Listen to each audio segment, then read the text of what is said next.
Como é só um versículo que a gente vai ler hoje, irmãos, então nós vamos ler o que eu coloquei no projetor, e eu quero que a igreja leia toda, nós todos leamos juntos e de pé. Amém?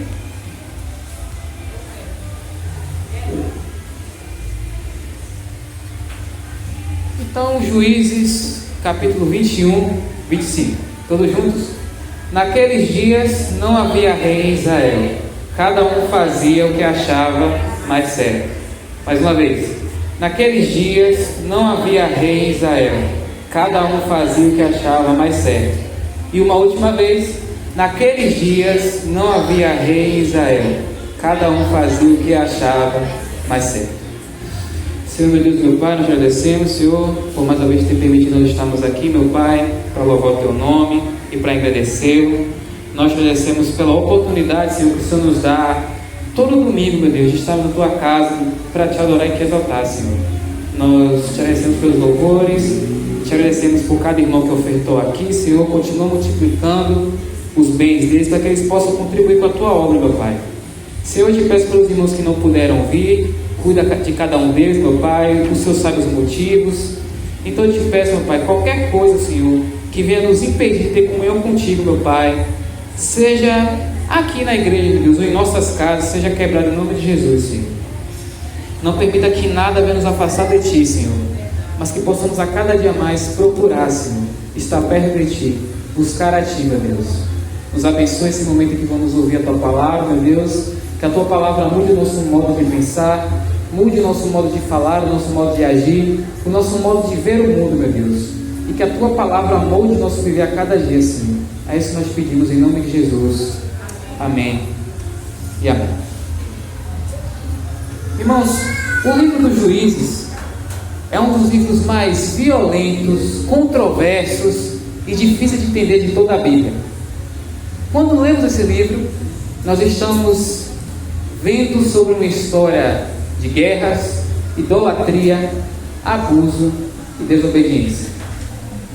Para a nossa cultura, que é tão diferente da cultura da época que esse livro foi escrito, o livro de Juízes parece ser aquela parte da refeição que você tira. Ele é a azeitona da pizza, ele é a uva passa do panetone. O livro dos Juízes é aquela pedra no sapato das pessoas que só querem enxergar Deus como o Senhor bonzinho que está sempre sorridente. É um livro que seria evitado por pessoas que creem que o único atributo que Deus possui é o amor.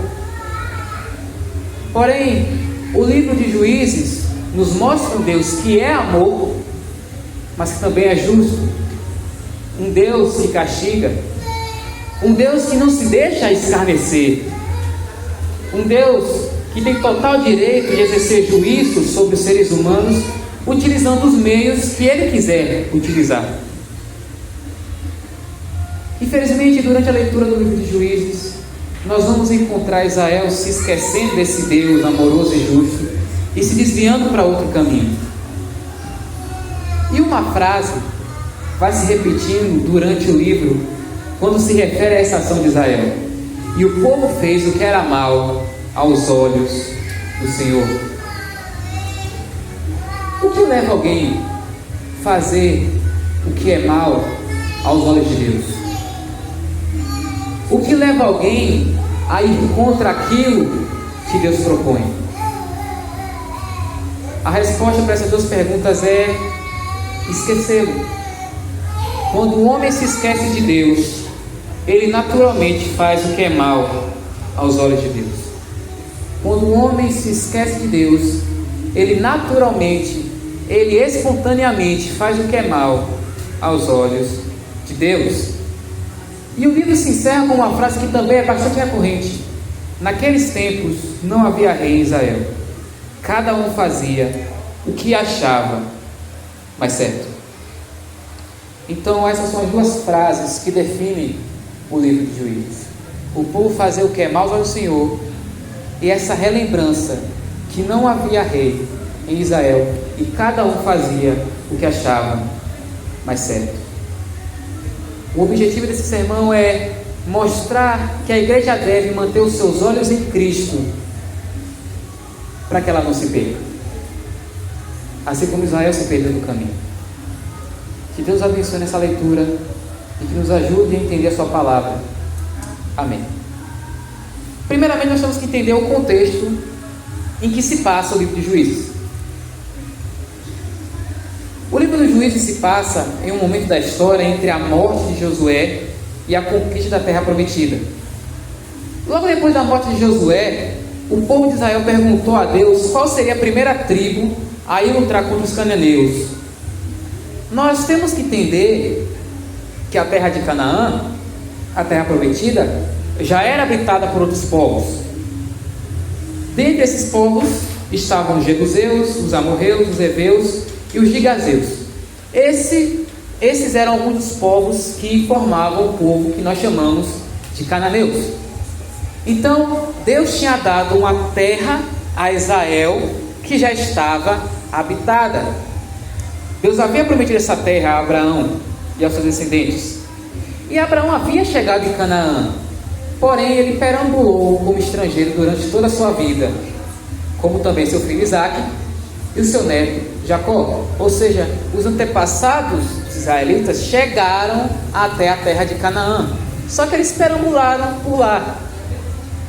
Porém, 400 anos depois, Josué liderou o povo e foi vitorioso na conquista da terra prometida. Israel se tornando cada vez mais poderoso. Então, 400 anos depois que Abraão, Isaque e Jacó perambularam pelaquela terra, Israel finalmente chegou à terra prometida e adentrou junto com Josué e foi conquistando as terras. Porém, depois da morte de Josué, o povo de Israel começou a se desviar dos mandamentos de Deus e deixou que alguns povos habitassem com eles, sendo que Deus havia ordenado que eles expulsassem aquele povo daquela região, porque aquela terra foi dada aos descendentes de Abraão. E aqui que nós entendemos que algumas pessoas vão questionar: mas que direito Deus tem de expulsar pessoas de uma terra? Aqueles povos já habitavam ali antes dos descendentes de Abraão. Mas é que nós temos que entender que Deus é soberano, Ele faz o que Ele quer. Se Ele determinou que o povo que morava ali deveria ser expulso, Israel deveria expulsar, porque aquela terra foi prometida a Abraão. Foi pela promessa de Deus que o povo deveria expulsar aquelas pessoas. Mas infelizmente, algumas tribos não expulsaram aqueles povos pagãos ali e deixaram que eles habitassem com eles. E toda essa situação se torna mais triste quando nós lemos alguns versículos do último capítulo de Josué.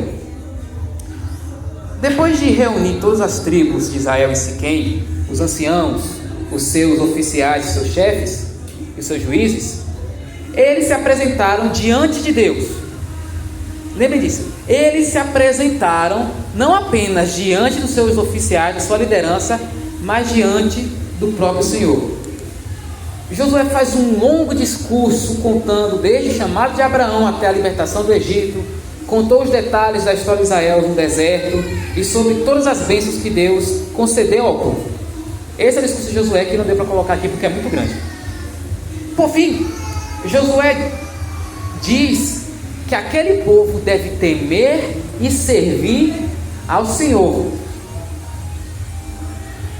Porém, logo depois, ele dá a possibilidade de escolha para o povo.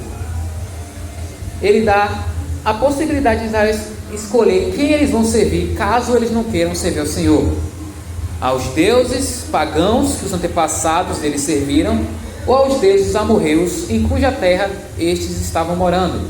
É nesse texto que está o famoso, né? Eu e minha casa serviremos ao Senhor. Então, Josué reúne aqueles povos, diz: sirvam e temam ao Senhor.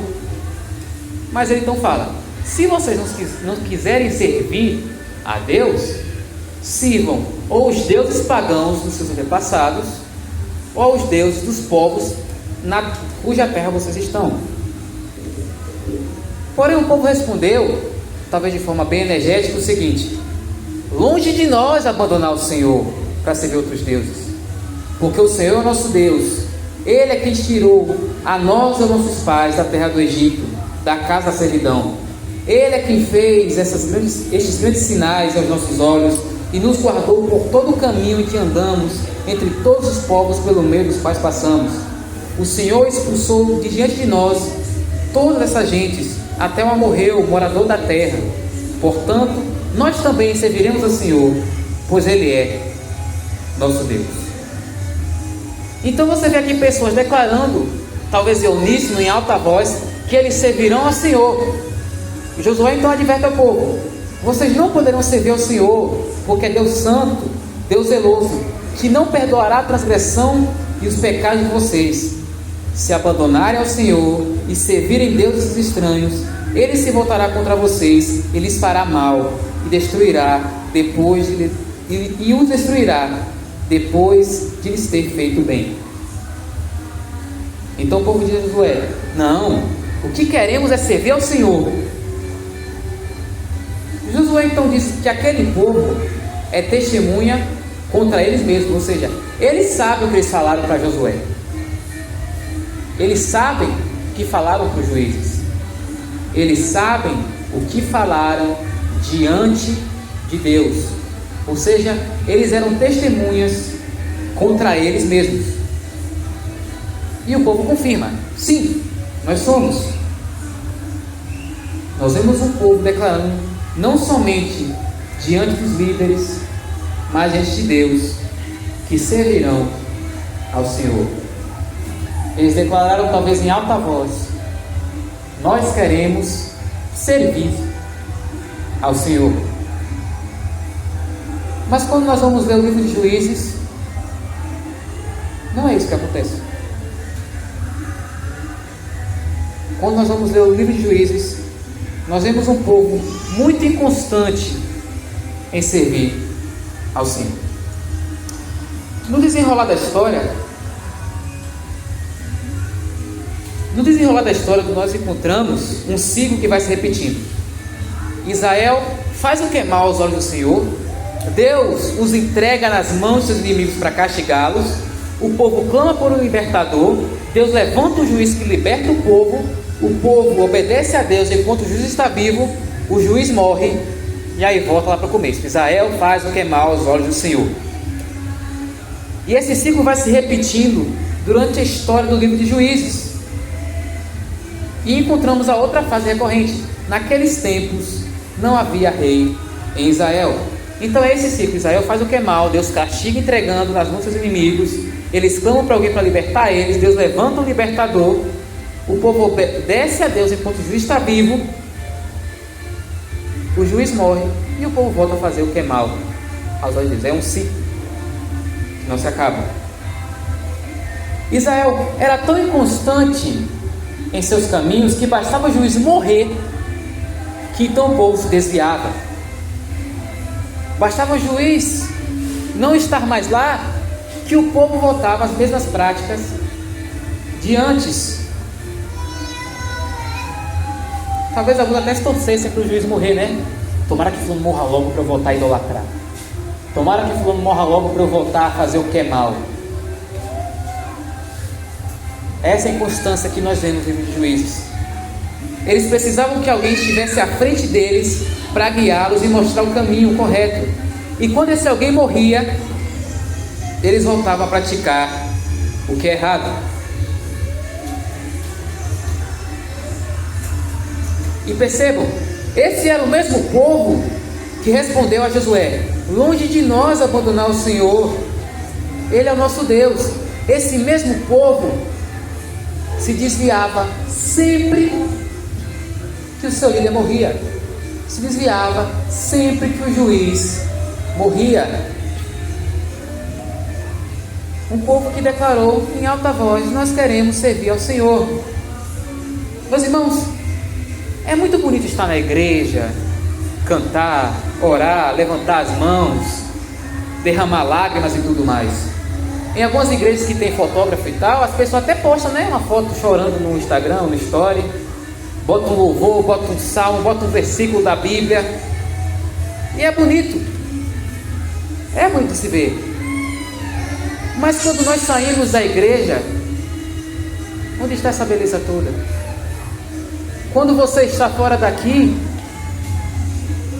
onde está você buscando o Senhor? Será que você encontra Deus aqui? Aqui você encontra Deus. Mas quando você sai daqui, você o abandona? Será que nesse momento que você está aqui, você glorifica a Deus e tal, mas quando você está fora dessa igreja, você não busca Deus? Você não procura o Senhor? Será que diante dos irmãos da igreja, você declara com todas as suas forças que ama o Senhor, que o serve, que quer para sempre estar com Ele? E quando está fora da igreja, buscar a Deus é a última coisa na sua lista de prioridades? Será que aqui você mantém uma imagem de um crente que adora a Deus, mas quando sai daqui, você não passa de alguém comum, você não passa de só mais um na multidão? Será que você também não está num ciclo?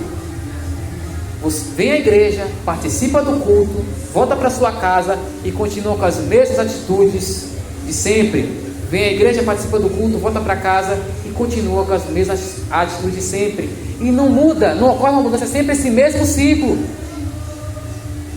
Meus irmãos, vir à igreja não é só você participar de uma série de rituais, mas é você buscar ser transformado.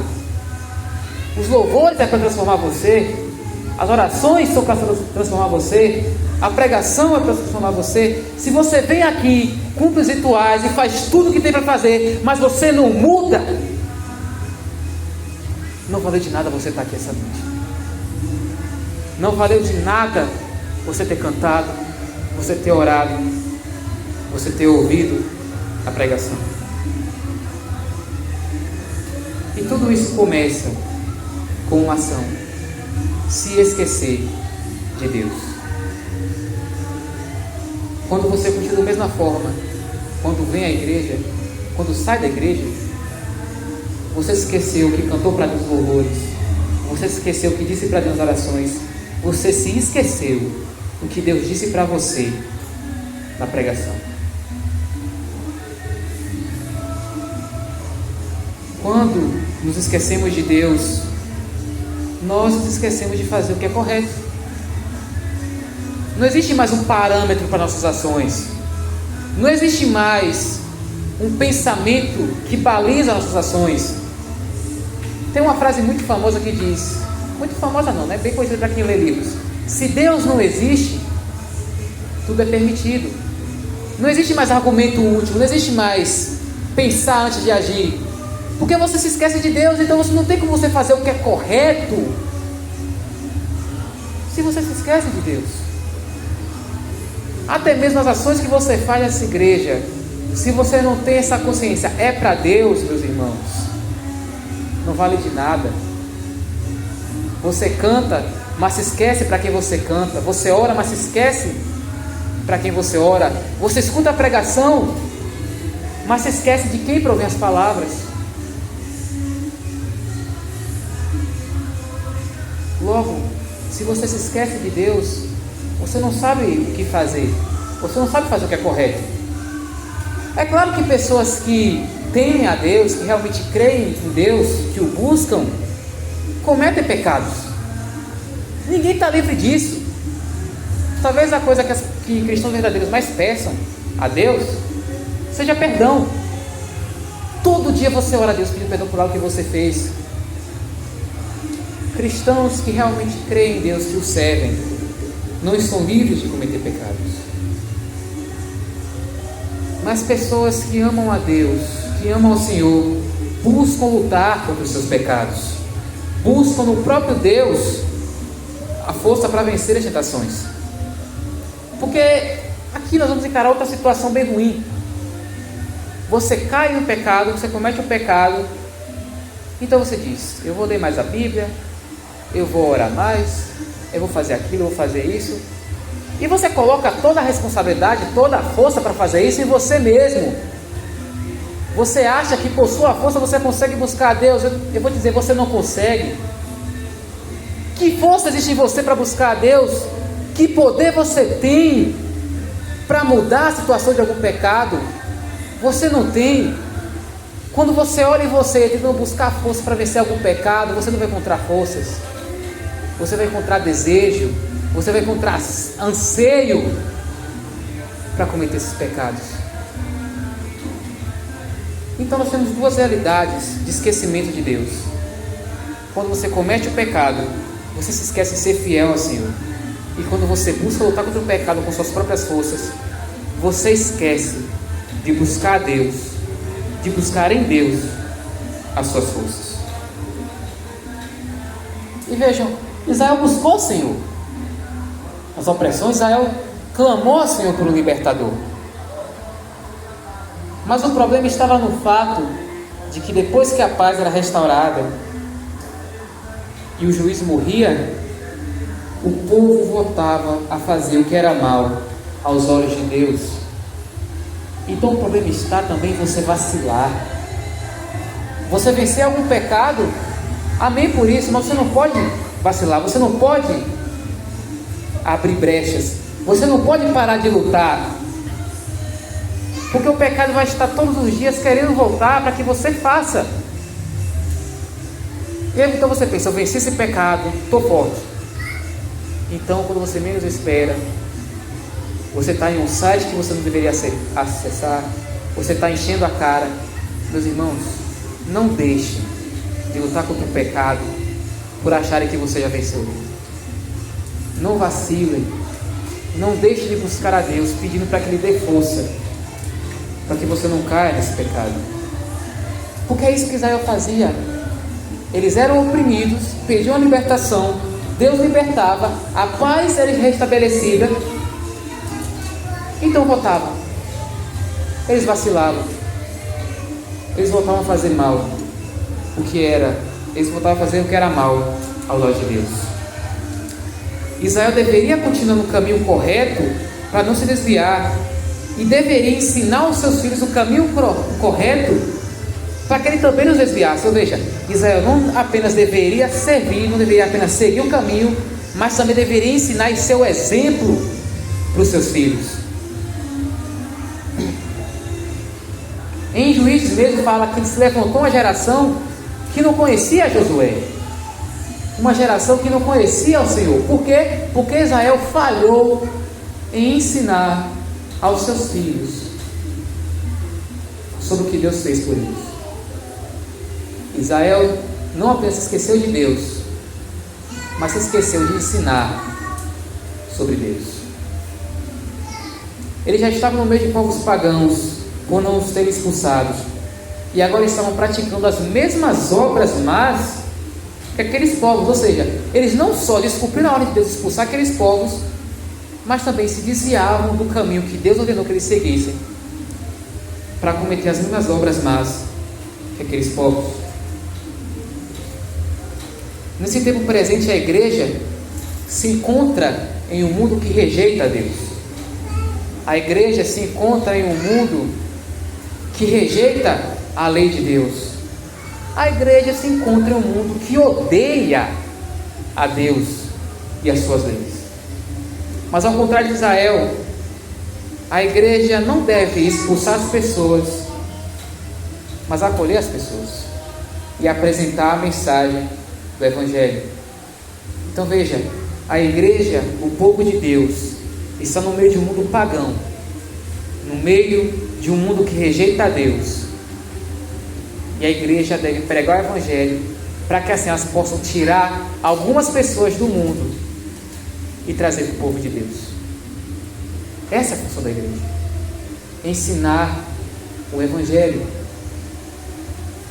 Mas como uma igreja pode ensinar sobre aquilo do qual ela se esquece? Como uma igreja pode ensinar sobre viver o Evangelho se ela se esquece de viver o Evangelho? Como uma igreja pode ensinar sobre Deus se ela se esquece de Deus? Como a igreja pode ensinar sobre aquilo o qual ela não vive? Se a igreja não é exemplo daquilo que ela ensina, o ensinamento se torna sem valor para quem não recebe. Como a igreja pode ensinar sobre amor se essa igreja não possui amor? Como a igreja pode ensinar sobre paz se essa igreja não possui paz? Como essa igreja pode ensinar sobre Deus se essa igreja esquece de Deus?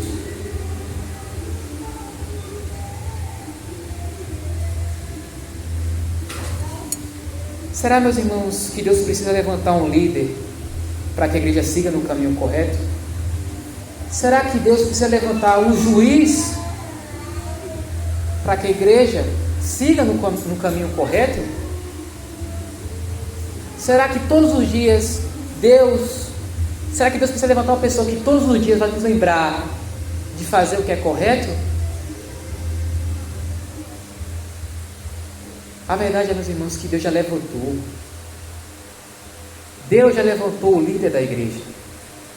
Deus já levantou o Senhor da igreja. Deus já levantou aquele que nos lembra todos os dias quem nós somos, quem nós devemos ser, o que nós devemos falar, o que nós devemos pregar, que é Cristo Jesus.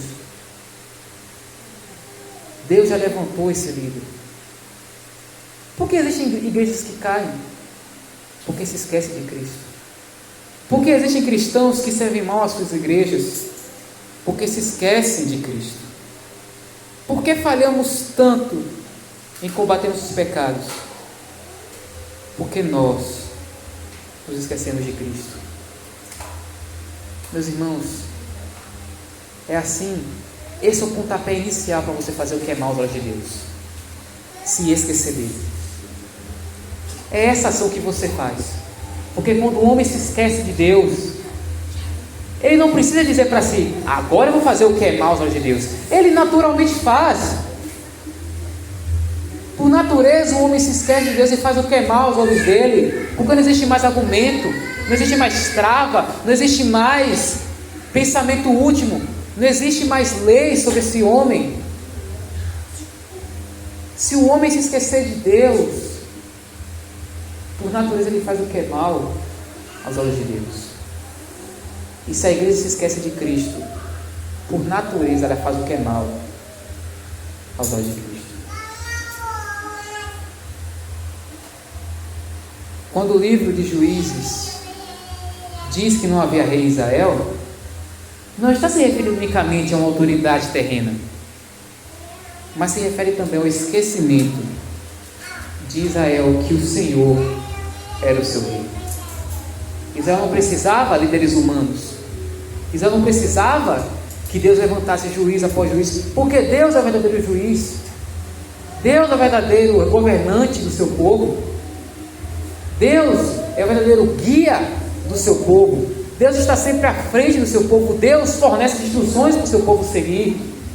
Mas o que acontece é que o povo de Deus muitas vezes esquece dele. Um povo que se reúne de domingo a domingo, canta para ele, ora para ele, ouve a sua palavra, mas se esquece dele quando sai daqui.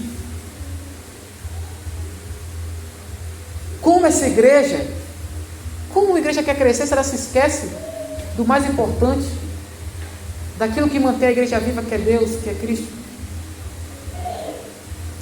Os juízes exerciam liderança, mas eles deveriam apontar para Deus. Os reis exerciam liderança, mas eles deveriam apontar para Deus. Os pastores exercem liderança, mas eles devem apontar para Deus. Meus irmãos, toda autoridade que se levanta na igreja deve ser para encaminhar o povo de Deus a olhar para Deus. Toda autoridade que Deus levanta nessa igreja serve para que o povo de Deus seja guiado por ele. O verdadeiro governante da igreja não são as lideranças, não é o pastor, mas é Deus. Confie no seu pastor, mas se esqueça de Deus, que essa igreja se perdeu há muito tempo. Nossas vidas, o nosso serviço e a nossa igreja devem ser guiados por essa certeza: Cristo é o nosso Rei. É isso que guia nossas vidas. É isso que guia as nossas decisões, em saber que nós temos um Senhor a quem prestar contas, em saber que nós temos um Senhor que entregou a vida por nós. E vejam, servir a Deus não é para recompensar. Não tem como você recompensar o que Cristo fez por você. Não tem como você recompensar as bênçãos que Cristo trouxe a você por meio da sua morte. O serviço a Deus é uma forma de agradecimento. Porque se esse rei entregou a vida por mim, a única forma possível de agradecer a Ele é entregar minha vida a Ele. É dizer que por todos os meus dias eu vou viver ao serviço dEle. É dizer que por todos os meus dias, o que eu falar, o que eu pensar, será para a glória dEle. Mas se você se esquece desse Senhor e desse Rei, você se perde no caminho. Você perde o seu alvo, você perde a sua direção. Então eu digo isso a você, que é membro dessa igreja. Sempre se lembre quem é o seu Rei. Sempre se lembre quem é o seu Rei, para que você não se perca no caminho. E eu digo à igreja agora como um todo, como um corpo santo de Jesus. Sempre se lembre quem é o seu Rei, para que você não se perca no caminho. Porque quando uma igreja se esquece do seu Rei, essa igreja se perde. Essa igreja já não é mais igreja. É só um amontoado de pessoas se reunindo numa casa, cantando algumas músicas, falando algumas palavras, escutando algumas palavras. Então, meus irmãos, sempre lembrem de quem é o Rei dessa igreja. Deus pode trazer seu povo de volta para Ele. Deus pode. Os métodos que Ele vai utilizar já não é da minha conta. Mas sempre se mantenham firmes no Senhor. Busquem ao Senhor. Peça para que Ele mantenha vocês firmes. Para que Ele não tenha que utilizar outros meios para fazer essa igreja voltar para Ele. Que Deus nos abençoe em nome de Jesus. Amém. Vamos colocar de pé e agradecer a Deus por mais um culto.